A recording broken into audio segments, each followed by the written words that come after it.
Can't hear it.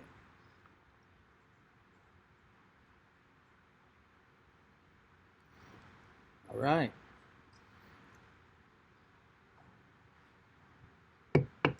You know, Rob, every time we do this, I look over, I'm like, I wish I had my Because sunglasses. because it's part of what I do, I think. You know, I think at a young age I was very sensitive to sunlight, so Are you a vampire? I don't know. We haven't found any proof And that you I'm say not. at such a young age as if you're old now. Are you old? I'm not old. I mean, I'm not young. I feel young. Sometimes I don't. I feel young But too. no, with until I the get no, out but of the seriously, chair. with the sunglasses, it was always like a light sensitivity thing, and then it became an accessory thing. Trademark. That's fair. It's kind of like my underwear has to match my socks. Yeah. You wear underwear. I do wear underwear. I know that's kind of like a common thing that like some people don't and some people do. I actually do. I'm a boxer brief guy, and Have you tried Saks underwear? They're not sponsoring the show, but seriously. have no, you? listen, I like Saks for all kinds of stuff, but Lululemon is now the socks and underwear. It's the only thing I'll wear. I don't know. Just the name Lululemon caressing my Yeah. balls just doesn't do it for me. Well, let me tell you something. If you've never put on a pair of Lululemon underwear or socks, then you don't. I mean, I don't wear yoga pants, but follow my wife in there to the store one So day. do you think they'll start making underwear for men soon? I don't know. It looked like they were on a male mannequin, but I could be wrong. Okay.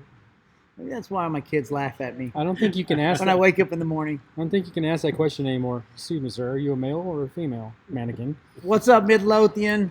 It's Rob. We're live. Seaman City Chatter Podcast coming to you always from the Opoka Palace. To my right is John Opoka. How you doing, buddy? I'm doing very well. Across the table, the man, the myth, the legend, Midlothian's only, Tim Wilkins.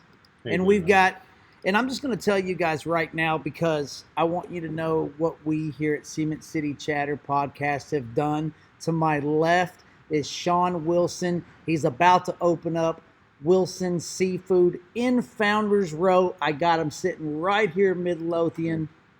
You're welcome. Wow, thank you for having me on. What's going on, Sean? It's another rainy day in Texas. Okay, first, hang on just a second. You got a drink on you right there. Tell me, found something here. What is going on? I was a little worried when you started pulling a plastic baggie out of your pocket. It's a kid's cup. What is that? It is a kid's cup that a wonderful man. Show it up to the camera. Let's see what that looks like. Right there. Okay. So this is our kid cups that a wonderful man in Cedar Hill used to always put a little something in it and keep it right at the end of the bar. So you never really knew what was inside of it. I can smell what's inside of it now. And then you put a little red lid on it for the little kids drinking their milk, or for the big kids. One of them particular drink white wine. What's in there? Woodford, right? Woodford and a little hit of water. There you go. A little hint of water. Yeah, and you know it's funny. I find a lot of people don't really understand that water brings out the taste of whiskey. You know, you get these guys who want to macho up and if you add anything to your whiskey, blah blah blah. No, like if you want to bring out the taste, you add a little bit of water. Are you a whiskey guy, Tim? I do like whiskey. You know, I like it. I like it on a. I have an ice ball, and I let it kind of sit with my ice ball and kind of naturally dissolve. Yeah, I mean, like adding too much and watering it down. I mean, that is going to kind of dilute it, but you know, just a little bit of water in it, or you know, like you do, and that's typically what I do. I'll take it with a rock, you know, a single large cube or a ball, and you know, just let it sit for a minute and then drink it. Yeah, the flavor develops and it gets better. Absolutely. You guys are so fancy. I take mine with a brown paper bag, and well, yours comes in a plastic bottle, doesn't it? In a screw cap. With the screw cap, yeah. Screw cap. right on. So we've got, like I said, we got Sean Wilson here. We've got your restaurant coming pretty soon. Let's just start right there, Coming because soon. that is the question that everybody wants to know. And Win. when it comes to restaurant, the population of Midlothian is serious about their entertainment establishments. I'm just going to put you on pause for 1 second. I am so excited about this restaurant, and John just gave me a dirty look for pounding on the table. No, you're allowed to pound on the table. This is a restaurant that I am super pumped about. I am too, especially now because what you guys don't know is Sean Wilson rolls up into the Cement City Chatter studio today with an entourage, 16 deep. Yeah, I'm gonna get the camera view of it. Pouring down rain, and we got people lined up. They brought refreshments. Case, I mean, all kinds of stuff. I mean, it's a party up in here. It is fantastic up in here, man. I tell you what, what is that habanero queso? Habanero sausage queso or something like that. It is delicious. Did you make that? No, Doc Williams made that. Or Doc. Good on you, Doc. I'll tell you. Yeah, every seed is full. Way to Look go, at this. Doc, wherever you're at, Doc. And he grew the habaneros at home, so all from scratch. Nice. Okay, so we see every time we drive by Founders Row, I think everybody pretty much knows where you're going to be located, and that would be to the north. Now, just let's take a step back because we do have listeners that, believe it or not, don't know where Founders Row is. I'm dead serious. Okay. So you want? They don't get out much, do they? No. But you want to tell them where Founders Row is? They can get to Taco Bell and back, right? Well, if they can get to Taco Bell, I mean, Founders Row is. I say next to the post office. Yeah. Next to the post office. Yeah. It's the like old school homes that are being converted into businesses next to the post office. Yeah. Right. It's Stephen Hoddlebaug's development. He brought in historic houses from various places. Beautiful. I mean, that man does development right. He does. He brings in these historic homes. He makes sure that they're painted the right colors, and by that I mean like the shades that he's using are historically significant colors. He's the wizard of design. Yeah. And you're in the old church, right? Yes, so our building is a church from Italy, Texas, back in the 1890s. And many of the cool features that he was able to retain were stained glass windows. Yes. And awesome. So when they moved it, they took those out, fixed some, put them back in, and they have, in memory of good people down at the bottom. So my wife and my dearest neighbor, Caroline, are reaching out to those families to try and invite them to some of our grand opening parties. Oh, wow. That is neat. So did you, were you a part of, originally going in that, did you pick that, I guess what I'm trying to say is, did you pick that particular building, or how did all that come about? Did you have a relationship with Stephen? Yeah, Steve and I and Logan had a relationship, and when they started the concept, they wanted me down in Midlothian, and then when he found the church, he's like, that's yours. And so whenever you want it, let us know, and we'll make it happen. So let's back up. He's a genius at putting the right people in the right places. No, he is. So let's back up. Let's talk about you and your background, how you became to where you are today, opening Wilson's Seafood. I mean, it's no secret. Everybody kind of knows that you and your father had David's Seafood for a long time in Cedar Hill. So 14 years. Let's just start there. I'm so born and raised in New Orleans, relocated to Texas, both he and I, at different times for different reasons. When he started the David Seafood in Cedar Hill, we were foodies. New Orleans is a food city. My brothers and I are foodies, and we have different annual traditions such as sushi on Christmas Eve, and we all go out and eat sushi on Christmas Eve together. I could get on board with that. And I'm there. And even today, although my brothers and I do not live in the same city, we still carry that tradition with our current families and send pictures to each other. This is where we are Christmas Eve eating our sushi. So he started it,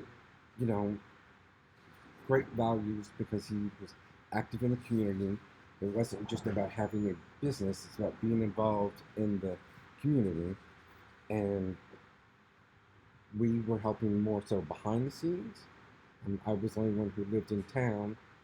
And restaurant businesses are hard to staff and hard to maintain. And when he would need a break, I would do guest shifts and just go there so he could have a couple of days off, go see one of his grandchildren or something along those lines. And was there for about 3 years full time as a manager when he was going to retire. That didn't happen, so I went away. And then unfortunately, when he passed, we kept it, and I came back full time to run it until COVID. Yeah. So COVID was when David's was shut down? Yeah, so we shut down, it was like March 18th, roughly. And just during that downtime, the brothers got together and had a conversation. So one of your entourage members is saying a different date. What date? The 16th. The 16th? It was a Monday. Well, no, you decided you were not going to do carry Yeah, that was back. That was when business, like Yeah. restaurants, the only way they were surviving was to convert to a carryout. Oh, I know. So how did COVID? I mean, obviously you shut the restaurant down, but do you think that for all restaurant owners, I mean, that was just something that most would never be able to overcome under normal circumstances unless they're just independently wealthy and can. It depends on what the concept is. The quick service restaurants who were already prepared for to-go, it was easier for them to survive that long-term situation. Had COVID been short-term, a lot more restaurants would have survived. But because of what COVID became in the media and everything else, it turned out to be very long-term and it hurt a lot of restaurants. And some tried to adapt. Restaurants were focusing more on to-go. The online to-go took off, and they even converted and started selling their products and different products as a store, like a market inside, anything to survive. Our product was a little bit more perishable. Right, so it's probably harder to make it when you're selling.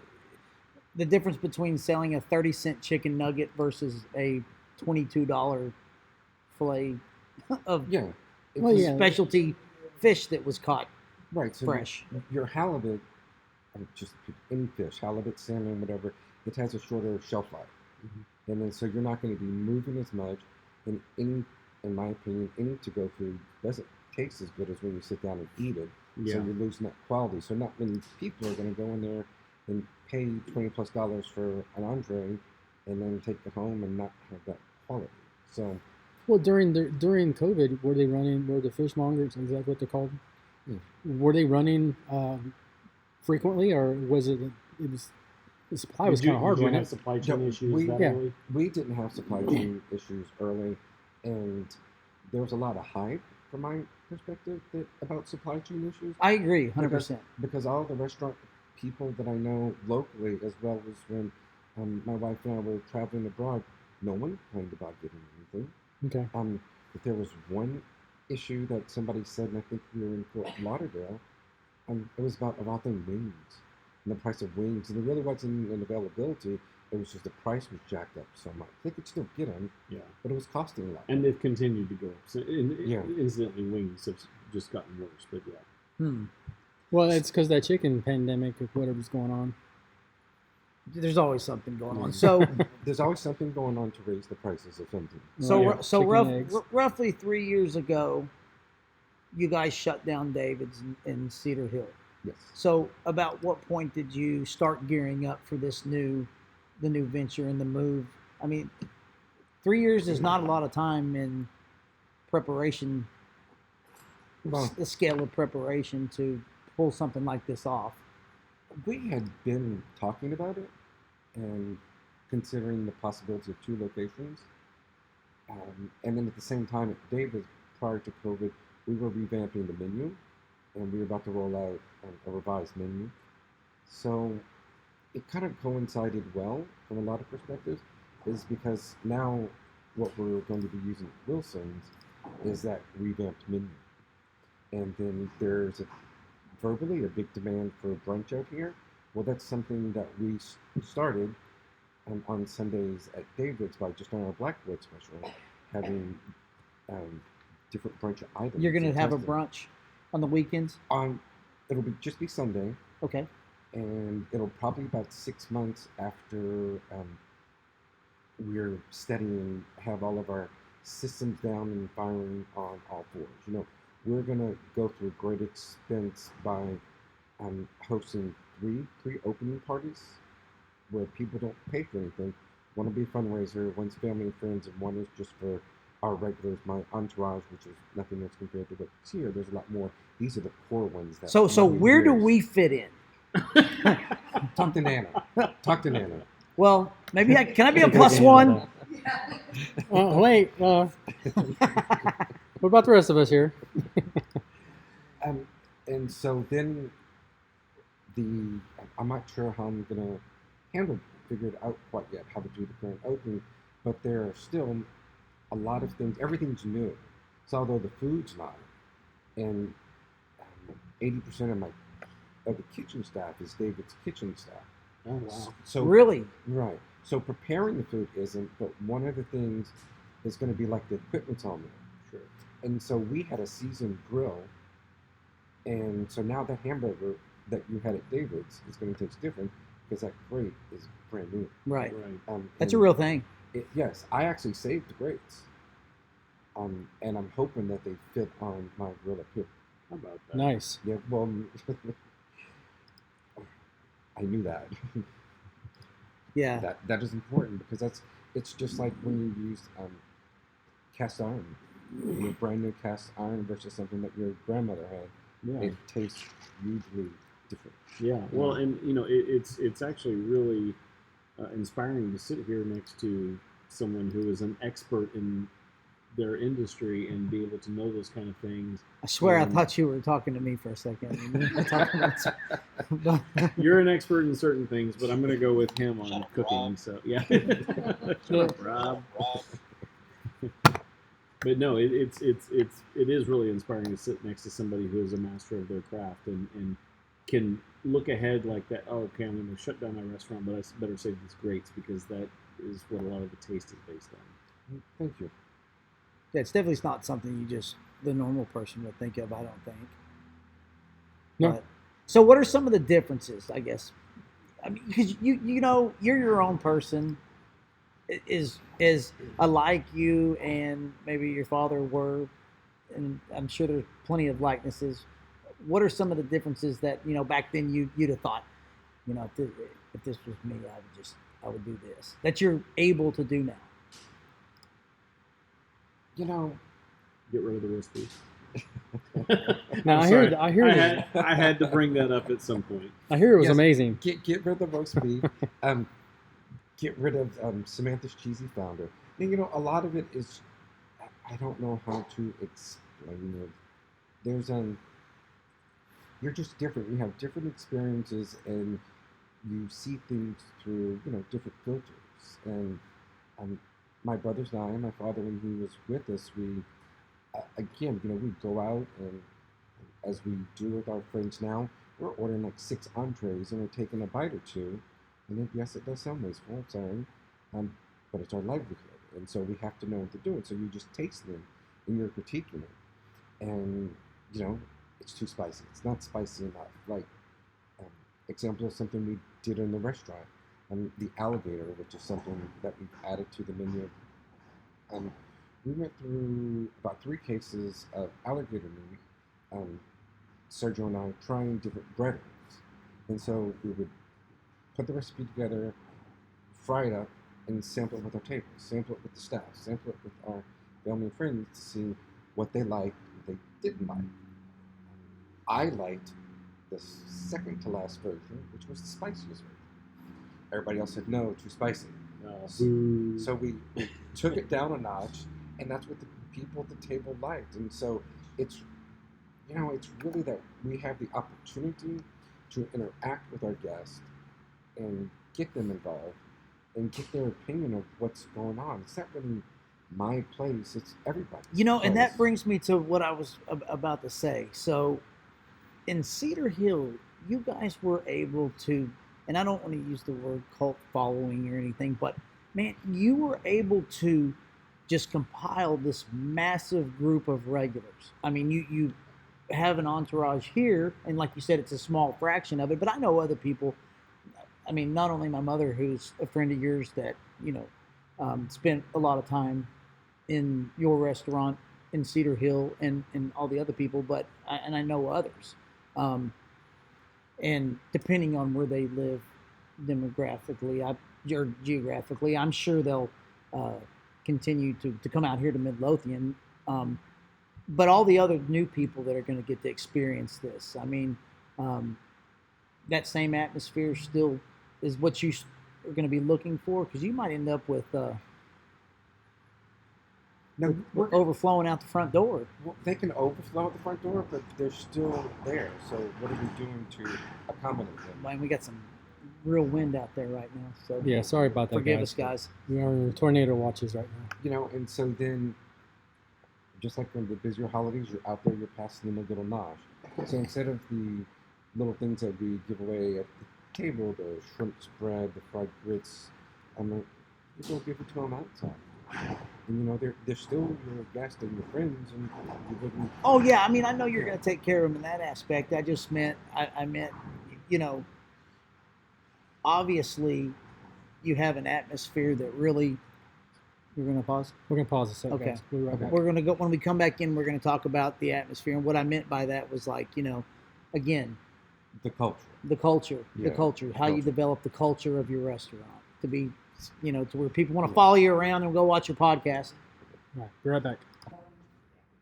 Okay, we're back. We had to check real quick to make sure we weren't about to get, blown over by an by a actual tornado. We are under a tornado watch. But anyways, Sean, back to what I was saying. I was talking about the culture in David's. How did you create that, and how are you going to bring that over here to a new city with new people?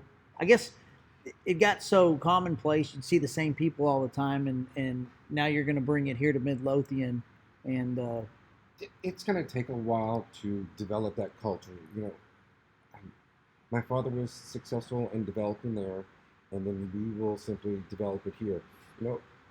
Part of it is your staff, and then for us to have our, some front of house staff as well as back of house staff follow us 3 years, we were doing things right. absolutely. Yeah. And so they will. I'm sure some went and got jobs or have quit to come back to work for you. Yes, and we keep in touch in text. Some of them wanted to and would have sooner, but they've moved away and done different things. But it all starts with me being there in the building and me making sure that everyone knows what I want and what should be done and how to treat things. From a service perspective, I think full service has really gone downhill, and they're more order takers. The servers are there to be more than order takers. They really need to understand what the guest wants and then come back. One of the things that made David so popular is we had so many one-off things because we would think outside of the box. Stephen Logan would come in all the time.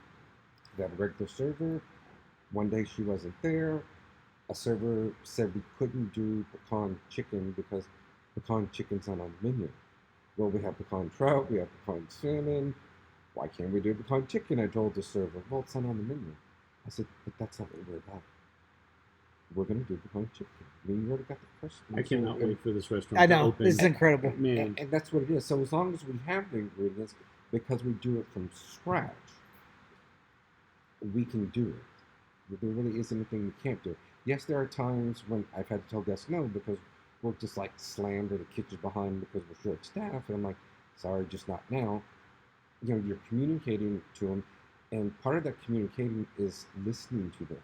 So when we share what we're developing with them, they also feel that's part of the culture because they're developing the restaurant also. This is their place. They love to be recognized. So when a certain doctor starts to walk in, and by the time he gets to the bartender hands him a Tanqueray and tonic. mm-hmm. I cannot relate to anything you're saying right now. It's just about being recognized in all of those basic hospitality things that order takers don't do. And it's going to be a challenge for me to instill that culture with them. As my wife and I have had this time off, that's what I've said. I said, once we're open, I'm there. So you spend most of your day or all of your day at your restaurant. You get a lot of guys that just open it and they want the staff to run it, and you just collect your check and go. But so, and I'm hoping and praying that this doesn't occur here, because like I'm not exaggerating. I'm super excited about how excited I am for this restaurant to open. But Midlothian has a little bit of a curse when it comes to restaurants. And a restaurant will open, and the people opening the restaurant will act like it's the first restaurant that's ever been opened anywhere. And the servers don't know the menu. The staff, the kitchen staff isn't on point. The number one complaint is they complain about price. And that's one thing about this town. This town, man, social media. Everybody wants $100 steak, and then when you bring it to them, that's on social media. But they're the people that the reality don't of care, it is they don't care. Yeah, I'll pay for good food. Exactly. It doesn't matter what it costs. Same here. By the way, I know you don't know this, but we met before. And not just last week when you visited. No. Well, no, I was at the restaurant and I had my family with me, my kids specifically. It was in May of 19, and you were doing your crawfish boil, crawfish by the pound or whatever. And my daughter always loved going there for that. And you were coming around and you introduced yourself, and I thought you were dating at first, and that you introduced yourself, and that's when I first met you. And I know you don't remember that, but my kids remember that. Well, thank you. People still to this day call me David. That's fair. It happens. Yeah. I guess they can call you worse things, though, right? Yeah. Right. Yeah. Absolutely. And that's important because everybody remembers the experience, because I was able to make them feel special. And that's what's important, no matter what it is. I made a table or two mad. Sorry about their luck, but it happens. I can't make everybody happy, but you just... But you try. You try, right. That's one of the things that I know coming here as part of change management. The building looks different. Mm-hmm. And so people are going to say, it's not like David's. This tastes different. That tastes different. And that's... You have to expect that, and that will come along with it. And we'll have our growing pains, because that culture, not everybody's going to recognize that platform. Not everybody's going to be a server right off the bat. Mm-hmm. Some of the food, again, if those plates don't fit, it's going to taste different. So we'll have our growing pains, and then, my management team and I pretty much, going to forge through for 6 months, and then step back and reevaluate and see where we are and see what has to be done for the next steps. Right. So we've discussed that we're going to have a lot of the same menu items. So everybody that except pot roast. Except the pot roast. Can you do a daily special every now and then? That would be awesome. We will always do specials, and I can get my soup, right? Yes. And we'll get the pot roast. We'll do daily specials, board specials, fresh seafood, and like snow crabs or any Copper River salmon, lobster, just kind of whatever is seasonal. Right. That's the beauty of having a high-end seafood place, is the time of year, stone crab time, and whatnot. But and then so a lot of the menu is going to be the same. So let's talk about the technical aspect of this.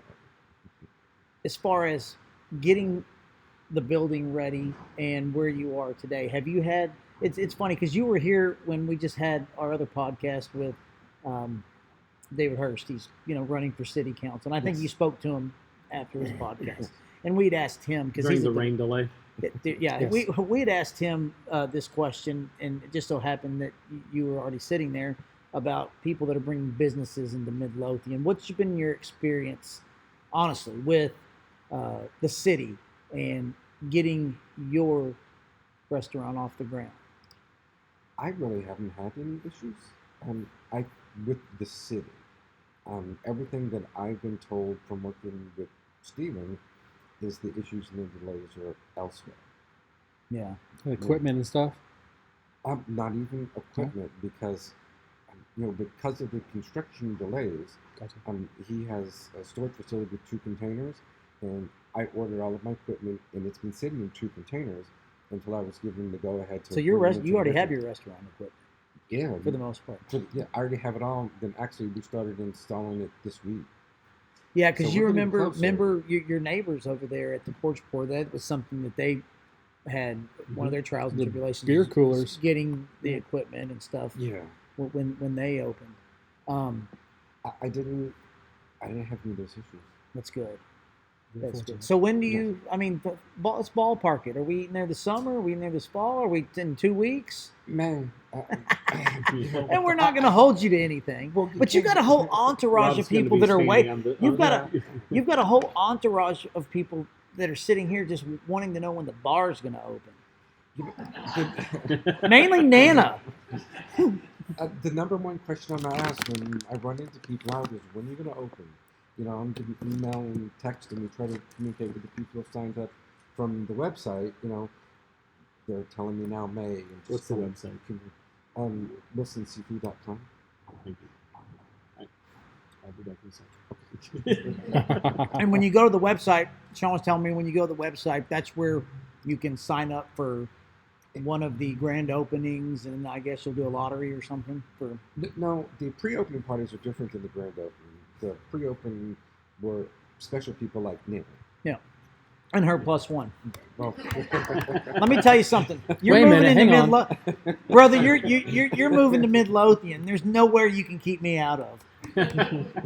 It's true. He'll sneak in. He'll dress as somebody else. Yeah. I want to be in that party. Chief I of got a Police big is my mouth. buddy too. No, I'm just kidding. I wouldn't do that. But no. So it's a matter of how we're going to handle the grand opening. I was joking with my wife because we've gotten so many requests. It's like we're going to have to do a week of grand opening parties. yeah, The restaurant only seats 160 people, and that includes the patio. So all you gotta do is just say, "Hey, would you like to come to the grand opening? Prices are double." That'll sort itself out. I'll go. We'll see who really wants to show up. Yeah. But Well, no. I'm online right now trying to figure out how to put my name on that list. And I can't find it. All Let me go there. events. It's right there. right. Events. Check that out. Isn't We are planning a grand opening event in the near future. If your name is John Apolka, forget it. No moochers. I see it. I have joked See with it. some. It's a very nice website. Thank you. I have joked with some of my regulars because they've gone through the website instead of just texting me personally, and so I send them back a response because I'm personally responding to everybody's email. They might think that it's a blast, but no one's texting me. Oh wow. And Yeah, we so- found that out last week. That is you personally responding to all the emails. Yes. It's not an automated. Response. Wow. Okay. And so I told them, like, I'm sorry, we're all booked up. There is no room for you. and that's how I sent it to Oh them. man, you're gonna do them like that. Were you getting text messages? Hey Sean, just Your- really? Your web guy's Really? fired. That's So- crazy. so Sean, I what did is- follow up and say, no, you're welcome. So so this is gonna seem a little weird, but do you have just a favorite like meal to serve to your regulars? Do you have a particular fish that is, that is so satisfying to serve and easy to get and priced well, or like what are your highlights of the menu? My big thing is freshness. And Okay. we live in a landlocked city, and we do our best to get fresh. Right, we're not Right. getting lobster from Trinity. We're not Thankfully. right. We're not like in the Florida Keys getting in a lobster. We didn't just catch the mahi off the boat after trawling for black marlin and chop it up for ceviche. That's fresh. That's what I like. That's so to somehow get as fresh as possible, whatever that is. So That's really the what's goal. typical? I'm just curious. What's the freshest fish owning a restaurant here in Midlothian that's obtainable without having Joanne parachute out of what the plane. We want to know the secret, the behind the scenes, like what to order from the man himself. I really do try to source wild caught, and the most readily available wild caught fish is mahi mahi. Really? Yeah. I like mahi. There's a lot of farm raised out there, as with everything, but you can get wild mahi pretty good. How's the mahi going to be on the menu? Like all of our seafood, you're going to have the option how you want to cook it. Black and grilled. Or Black and fried. Yeah. We have black and grilled fried. Oh, it's always black and fried. Yeah. That's where the flavor is, seriously. And you were saying earlier how your preference on the one dish was the spiciest. Yeah. Like, will your staff make me the Sean version? They will. All right, I love it. Like another thing. Remember, he's from New Orleans, so spice is commonplace. Oh yeah. There's everybody likes Tabasco. Mm-hmm. I like Melinda's. Okay. And so I've gotten some of our regulars onto Melinda's. I prefer. Yeah. Yeah. And then even some of my staff, and I just ordered a couple of cases, and there was 4 staff members that I surprised them. One's in Philadelphia, one's in Miami, one's local, and I just sent them a couple of bottles just to say, hey, I know you don't get it up there, because I got them hooked on and I brought it in. And it's those things. That's, kind of going back to the culture. That's the culture, because we're still talking and communicating. We've hosted parties with our regulars and with our restaurant family, and our, I hate to say our employees, but, call it the restaurant family, and our restaurant family, in 3 years that we've been closed. They're over to the house. So let me ask you something about your internal culture, okay? Some restaurants are set up to where there's a fairly robust communication between the customer and the chef, okay? There's a restaurant that I frequent, and I will often just go in there, and I get the same waiter every time I go there, and they'll say, Yeah, same concept. What do he you was want? And talking I'll just say chef's choice, Bob's. and Bob's. But so I'll just that person back there, who I generally know who they are, but they know what's the best thing on the menu that day, what's the freshest fish, Right. or the best cut of steak in this case, or whatever. But and they get to know you and your tastes, and so they'll often suggest something based on your taste. But other restaurants, like I went to a place in Vegas, and I said, well, what's the chef recommend? And the server was like, oh, well, our such and such is on special today. And I was like, oh, well, that's not really what I said. And so I went ahead and ordered a steak. And well, how do you want it cooked? I just said chef's choice.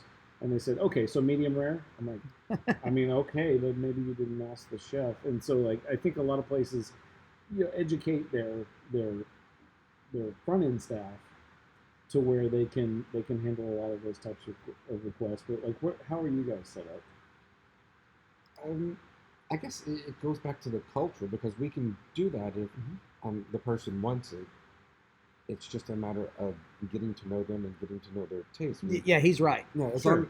long as we have it, and you say, hey Sean, what you got back there? And we'll do our best. I'll let you know. Like, oh, Tim just walked in. Tell him we got a fresh batch of whatever. Yeah.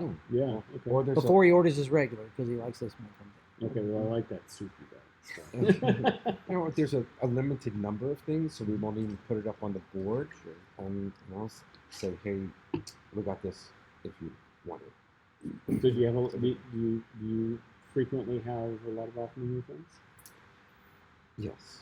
Okay, just got to know who to ask. I like it. You have to know to ask and just see what's available. There are some standard, like our truffle fries. It's just thin shoestring fries with butter and Parmesan cheese and drizzled truffle oil. It's been very popular, and people love them. Well, they'll probably be more popular now. I mean, but one of our servers will say, no, they're not on the menu. Oh, okay. You need to train them. But only once or twice until you get a hold of them. Right. Yeah, Hopefully just once. I don't want to hear twice, just once. So have you started staffing, or are you fully staffed?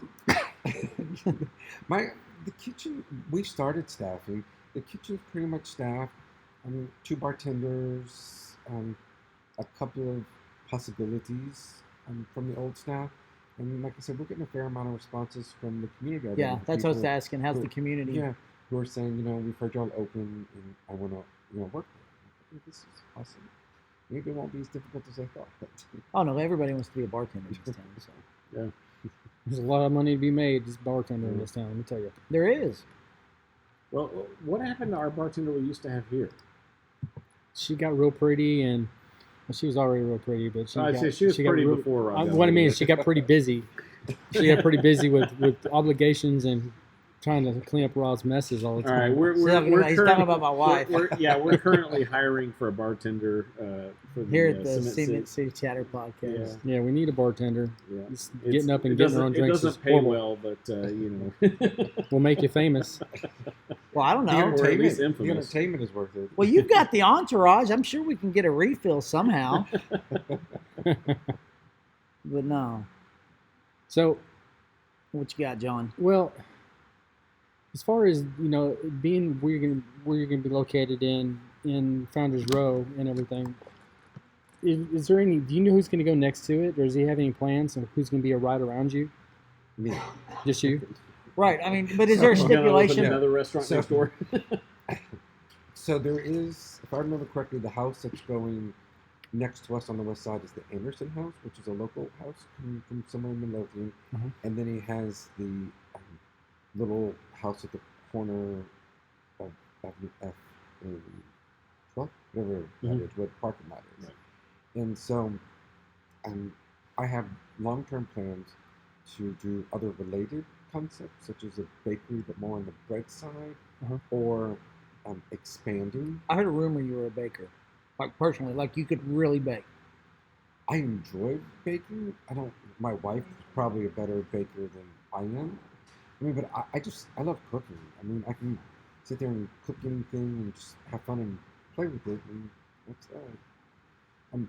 But so back to your question, and so I have kind of first rights of refusal on the building across the street or a portion of the Anderson house that is going to be on next to us. Okay. And so, in my mind, I've thought about trying to do some kind of market to where what we're selling, you can go buy it next door. Wow. What we're serving. That would be awesome if you could just dominate that whole row there. Well, you got to think about Wilson's Founders Row. Row. You got and whoever, I'm guessing Steven, but I'm sure all you guys, it took a group effort to pull this off. You've got the porch pour there. You're going to have Wilson's, the two, and I say the nicest restaurants in town because they are. I mean, look at the buildings. Well, I mean, they're going to be some of the most beautiful restaurants in town without competition. Yeah, there are some other attractive restaurants that are in the historic buildings. Twisted Sister, Big D. Those are some nice looking historic, relevant buildings to Midlothian. These are gorgeous old, buildings that are 100 plus years old, and so by all accounts, this is going to be one of the most beautiful restaurants from the outside, and then to have it filled with something with someone that has such a heart for the food that they serve. It's not just like, I'm going to open a restaurant to make some money. Right. Like we're talking with him and just hearing like his heart is in this, and then be able to enjoy that atmosphere of where all the employees are family. Right, but the culture, that's what's remarkable, because you're able to open this establishment and it not just be a date night establishment. Right, it's still a date night establishment. It's not just. It obviously can be, but that's Friday, Saturday. Sorry, ladies, Rob is married. So. That's everybody knows that. Nobody, they're all afraid of my wife. So, anyways, so like in the interior design, that's one of the things. It seems like Stephen is awesome in doing it and putting it together, and they've done a great job. And I told him, go for it. I designed the kitchen. I'll design the menu. I need you to do that. But what we need to do is to tone it down some. We want it a little bit upscale, to where it's still nice date night, but you still have to be comfortable to bring your family and friends here and just hang out. Right, because there's people that Not, stop not by. so casual that somebody shows up in gym shorts. Well, correct, right, but casual enough you feel people comfortable. come by. It could be anywhere from one to every day of the week for maybe a drink on the way home, and that's one thing I appreciated about your last restaurant was the price point was not silly. Like it was some wonderful food at what I thought was a perfectly reasonable price point. So I'm not trying to sell it as a bargain or anything like that, but like I felt like you got more than what you paid for it. It's the quality and everything was. The only thing we do not do from scratch are a couple of the desserts, and everything else is from scratch. I mean, the gumbo we're making our own. I barely ever made it to dessert on, so I think we should start with dessert and then go into the main course. We might. I started with the soup. I'm a soup guy. I'm down with the soup. Yeah. Yep.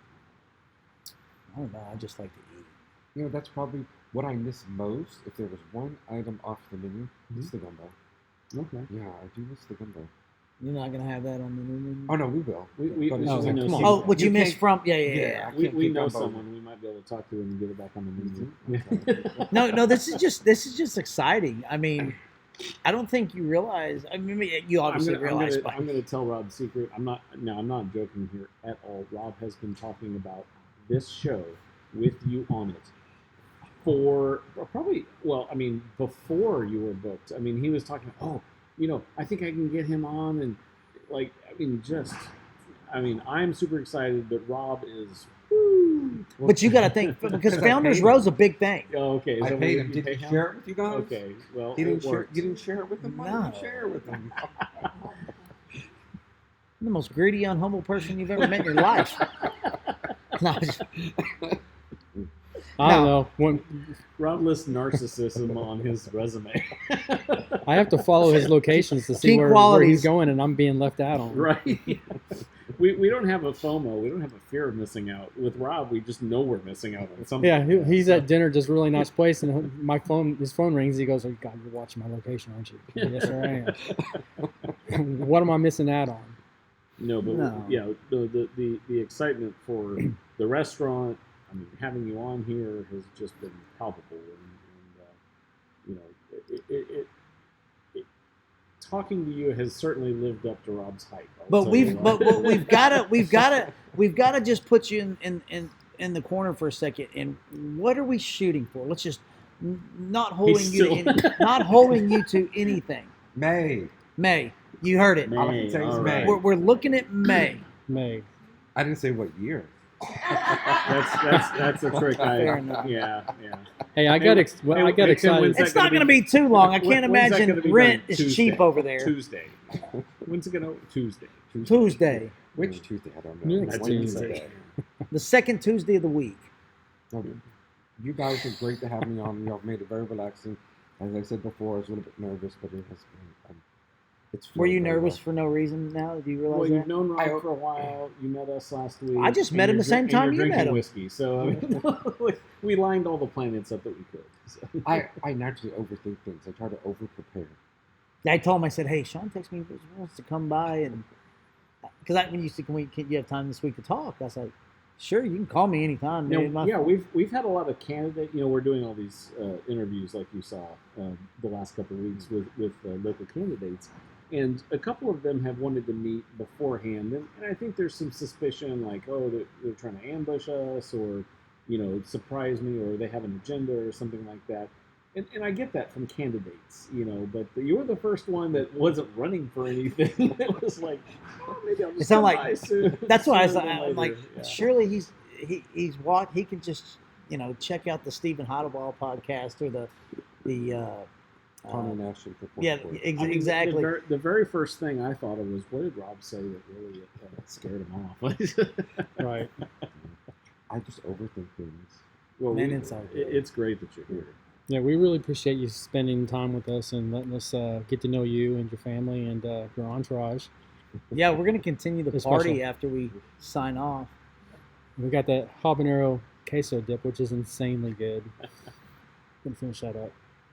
We got your entourage. We just- Well, I still can't get over. I can't get over 86 jumps out of an airplane over here. Oh yeah. I got to do some skydive talking. Hey, come to find out, Tim has jumped out of an airplane 30 some odd times. Didn't you say? I'm a big fan of the jumping. And you guys think I've lost it. No, I misspent my youth jumping off cliffs in Guantanamo Bay, Cuba, and there aren't that many cliffs around here to jump off of where you'll land safely. So I had to go do it over airplanes. Nice. Have fun doing it. Well, Sean, I thank you for coming on the show. It was a pleasure. Thank you for having me. It was everything I ever dreamed it would be. No. Well, and okay, so there's a subset of our followers that don't watch the podcast; they listen to it on Spotify or something in the car. And so, for those that don't watch it, Sean showed up wearing. Well, everybody that knows me knows I love Hawaiian style shirts. But Yeah, he you showed wear them all up the wearing time. this amazing Hawaiian style shirt with just seafood all over it. But I mean, the seafood's still alive. Yeah, it's not like filleted. Right. Yeah. Let's clarify. But yeah, no, I didn't notice until just now. the Like, red fish and okay, everything. yeah, talk about the right shirt to wear. Talking Absolutely. about your restaurant. So Yeah, if you're listening to it on Spotify, do yourself a favor, run over to YouTube. There's a link at the bottom of the podcast page. It'll take you over to YouTube. You can see what we're doing, and also hit that like and subscribe button on the bottom. We really appreciate that. yeah, that's something we don't ever remember to do is ask you guys to like and subscribe to the podcast. But And most of you have. it would be a big favor to us. If you It would help. Yeah, Sometimes it we feeds take our egos. we literally take for granted, and I want to think about it. We are the #1 podcast in Ellis County, and it's been verified. Fact checkers galore. So I want to thank everybody for that. Are we really do number appreciate- one? Because like Absolutely. We are DB the. we're- okay, well, that's why we're the Cement City Pet. Yeah, Cheddar DB has a Podcast, bunch yeah. of followers, so I didn't know. Who? Isaac. DB. Verified. Okay. We're verified. All right. In the state of Texas, it's Joe Rogan, okay. us, Uh-huh. And DB. And DB, yeah, right on. Yeah, he's a No. buddy of ours, and we really like him. Actually, he was coming by here tonight. I don't know where he's at. I guess he couldn't make it, but DB LeBron was going to be here. Ellis County Talker. If you guys don't know who he is, Absolutely. check out the Ellis County Talker. Yeah, he's actually legit. We're a bunch of knuckleheads, but he actually has a pretty serious podcast where he keeps everybody informed on candidates in Ellis County. Not just in Midlothian, where we're focused, but he has interviews with Waxahachie and Innis and other places too. Yeah. So Well, guys, I thank you guys for listening to our podcast this week. It was a pleasure to have Sean Wilson. We cannot wait. a real pleasure. Cannot wait for Wilson's Seafood to open there in Founders Row. I will be there somehow. We will be signing autographs. I Behind the I might- kitchen. I might have to pretend I In the work alley. there. We'll be in the alley signing autographs. Yeah. Midlothian, we love you. We'll see you next week. Until then, We're out. preach.